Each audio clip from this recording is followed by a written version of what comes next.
The church was glowing with gold and sunlight, a perfect setting for what was supposed to be the happiest day of Emily Carter's life. White roses lined the pews, a string quartet played softly, and the guests whispered in excitement as she walked down the aisle in her mother's gown, delicate lace that shimmered with every step. She had waited years for this moment, believing love could heal every wound, every doubt. But what she didn't know was that the man waiting for her at the altar, Ryan Blake, her fiancé, her supposed soulmate, had already begun to destroy her before she even said, "I do." His smirk wasn't nervousness. It was arrogance, the kind of expression that said he had already won something only he understood. When she reached him, their eyes met, hers full of love, his full of calculation. The ceremony began, and everything seemed normal until the priest asked, "Do you, Ryan Blake, take this woman to be your lawfully wedded wife?" Ryan chuckled, shaking his head slightly, and the church fell silent. "Well, Father," he said loudly enough for everyone to hear, "I suppose I do, if she doesn't mess up like she always does." A few nervous laughs rippled through the crowd, thinking it was a joke, but Emily froze. Her smile faltered. He wasn't joking. The color drained from her face as he leaned closer and whispered cruelly, "You really thought you could marry me, didn't you?" The room went ice cold. Her bridesmaids exchanged worried looks. The priest cleared his throat, unsure whether to continue. But Ryan wasn't done. "You see," he said, turning toward the audience, "I've been patient. She's sweet, sure, but she's not exactly," he gestured vaguely, "what you'd expect for a man like me." Laughter, uncomfortable and broken, spread among a few guests who didn't know where to look. Emily's father rose halfway from his seat, eyes blazing, but her mother held his arm, whispering, "Let her handle this." Everyone waited for Emily to cry, to run, but she didn't. She just stood there, her fingers trembling around the bouquet, her gaze locked on the man who had just humiliated her in front of the entire church. Then she did something no one expected. She took a deep breath, handed her flowers to her maid of honor, and looked Ryan straight in the eyes.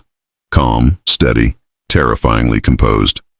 "You're right, Ryan," she said, her voice clear and unwavering. "I'm not what you deserve."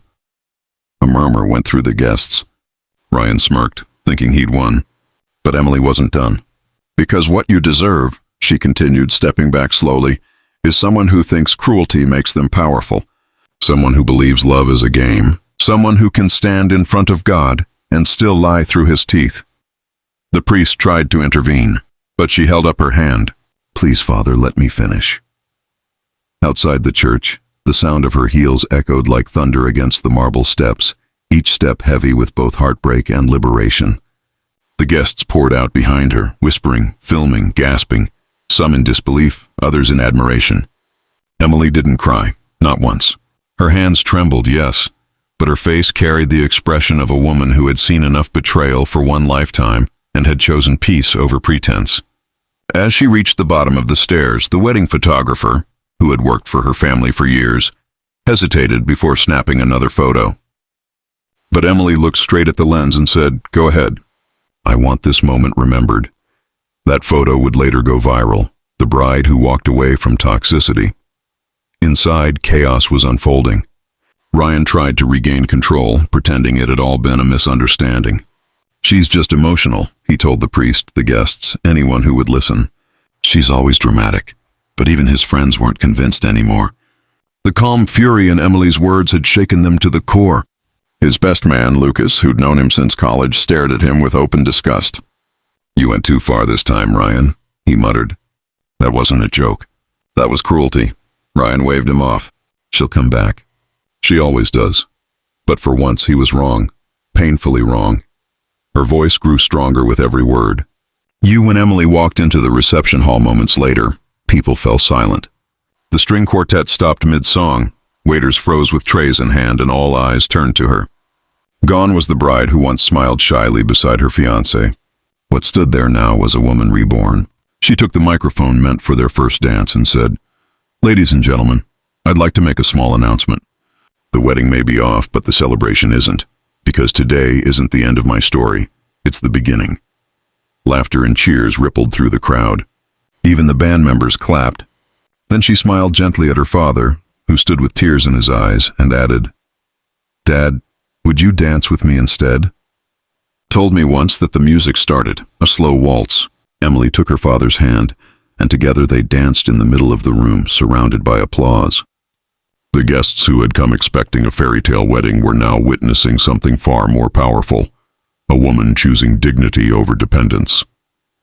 Her father whispered as they turned, "You made me proud today, baby. You made your mother proud too." Emily smiled, though her throat tightened. "I just couldn't let him take everything from me." As they danced, cameras flashed, but she no longer cared how the world saw her. She cared only about how she saw herself, finally free, finally strong. Marriage was about loyalty, respect, and trust. But today you showed everyone who you really are. So instead of saying "I do," I'll say this: thank you. Thank you for saving me from a lifetime of pretending I was happy. Then she turned to the stunned congregation, her eyes glistening but fierce. "And thank you all for coming. The wedding is off. But please, stay for the reception. The food's paid for, and I'll be eating with people who actually love me." There was a stunned silence before someone in the back, her best friend perhaps, began to clap. Slowly others joined. Within seconds the church was filled with applause, not for the groom, but for the woman who refused to be broken. Ryan stood frozen, red with humiliation, his arrogance collapsing under the weight of her dignity. Emily walked past him without another glance, her veil trailing behind like a banner of freedom. Outside, the wind caught her hair, and for the first time in years, she smiled, not because her life was perfect, but because she had finally chosen herself. But the story didn't end there. What happened after that day? The unexpected twist at the reception, the confrontation that followed, and the person who stepped in to defend her, would turn this scandal into something far bigger than anyone could have imagined.